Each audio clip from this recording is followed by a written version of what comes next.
I am done shoveling until it's the last time I shovel. I only want to shovel one more time. I shoveled twice yesterday, and it made no impact. So, I'm going to shovel today, presumably, but I don't want to have to shovel again. You know what I mean? I understand. So that's my biggest Don't question worry. for me. You're not going to be shoveling anymore over this next 4 or 5 days. Because I saw Doug, something he said about another storm, something about Sunday. Get out of here with that. I just saw that. I saw him last night when he was on, and he mentioned he had on his little weekly the predictions on that Sunday. They had something about storm. Dude, I'm looking right now. Next Saturday and Sunday. Now this is just like the Apple weather joint on my phone. It says 80% chance of snow next Saturday and a 75% chance of stuff on Sunday. See, I don't just make this stuff up, Jay. I pay attention. So at some point we'll open the phones and just let people complain about snow or say they enjoy it, whatever they're into. But for everybody that gets so hype about snow and, I love snow and it's so beautiful and blah, blah, blah, blah, blah, blah, now is when it sucks. Wait till Wednesday when it still sucks. You know what I mean? Give me 89 and humid all the time over this stuff. Really? I can handle the heat, baby. I'm a hot tamale, B. I like the snow when it's just coming down. But once you start adding the sand and the salt, garbage. And the sleet and the freezing rain and everything else that was happening. Yeah, it was a little different yesterday. It was a little different. But it was – so I was sledding with the kids at various times, and we ended up at – we were right by Papa's house, B, right next to my boy KB's house. And the hill was perfect, and the kids were doing it themselves, and it was a good crew. It wasn't too crowded. And, Brian, by far the most enjoyable snow activity yesterday was I got to stand there and drink beer with my boy Kevin, and the kids just sledded. Mm-hmm. And they were happy, and everybody was good. And Lauren got an hour to herself in the house, and that was the highlight of my snow day yesterday. What would it take to get you on a sled, B? I'm not going out there. It's too damn cold. I mean, when the girls were little and you got big snowstorms, would you go out with them? No, they go do what they got to do. But I'm not going out there. My whole thing is, bro, if they can go enjoy themselves, you don't have to worry about nothing. I don't have to be out there getting cold with them. So I wouldn't be cold to get paid. When Bria was 7 and was like, Daddy, come on, let's go play in the snow. Nah, what would you say? Bria probably she gonna go right out there outside in the yard and make a snowman or something. But she not going to try to ski. I mean, sled and all that. What about the other girls? They didn't care about all that. Listen, bro, my kid's danger was getting thrown in the air and having to have somebody catch you. Cheerleading and tumbling and all that. That was their danger. So, hey. Well, there was a lot of football yesterday. And yes, it was. I'm trying to be – it's the Super Bowl. So, of course, we're going to watch it. I love the Super Bowl. I will be very into the Super Bowl. But Seahawks, Patriots, you have the 1 seed in the NFC, the 2 seed in the AFC.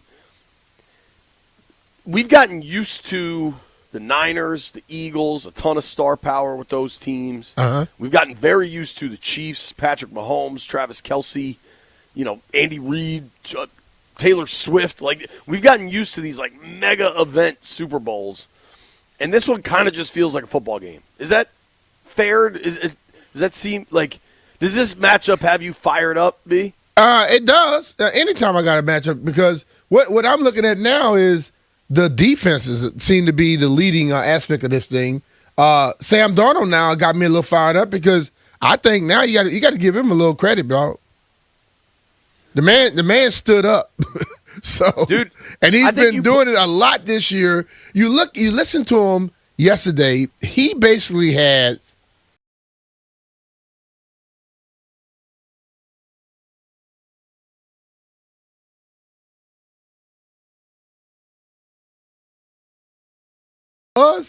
and not what he's become now.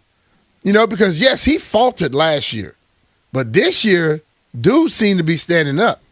He's not faltering. And Sam Darnold was on yesterday, dude.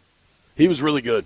And Jackson Smith-Njigba, he doesn't have the name brand value of Justin Jefferson or Jamar Chase yet. Puka Nacua. Why not? He's the best receiver in football. You look at him the last 2-3 years.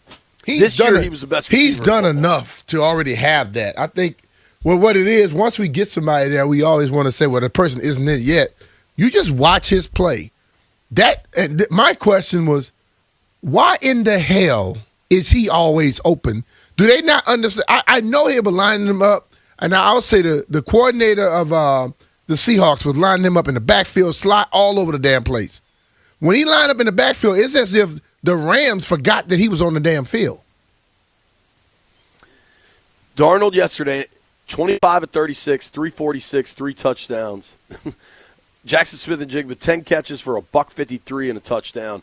How about the one-handed joint JSN made on the sideline?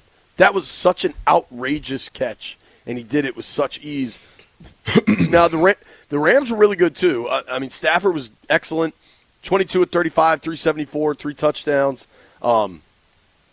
Puka was balling 9 for 165. Devontae Adams had 4 catches for 89 yards. Both of those receivers had a touchdown. I was surprised how much the Rams got away from the run game in the second half. The Rams were bad on third down. They were 1 of 8 on third down. You got to credit Seattle's defense. Seattle's defense does some really exciting stuff.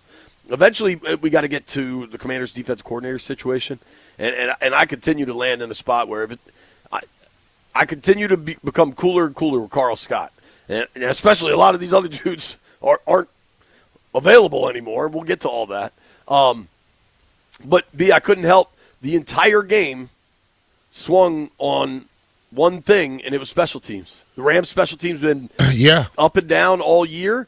You muff a punt deep in your own territory after forcing a punt. Did he muff the punt or did he just fall and the punt hit him? Have you ever seen a punt return like that? That was god-awful. I've never seen a guy trip right at the point of catching it. But I saw him in one of the games earlier this playoff where he had the ball bounce off his chest. So they finally pulled him after that. Yeah, and they should have. You get to a point where you got to care about everybody. You got to start thinking about everybody else. And listen, everybody gets into where they have a game like that a little bit. But the first one that bounced and he had to jump on it, and then the next one he trips, he can't be on the field. He's a black cat that day. Yeah, totally. In the NFC Championship,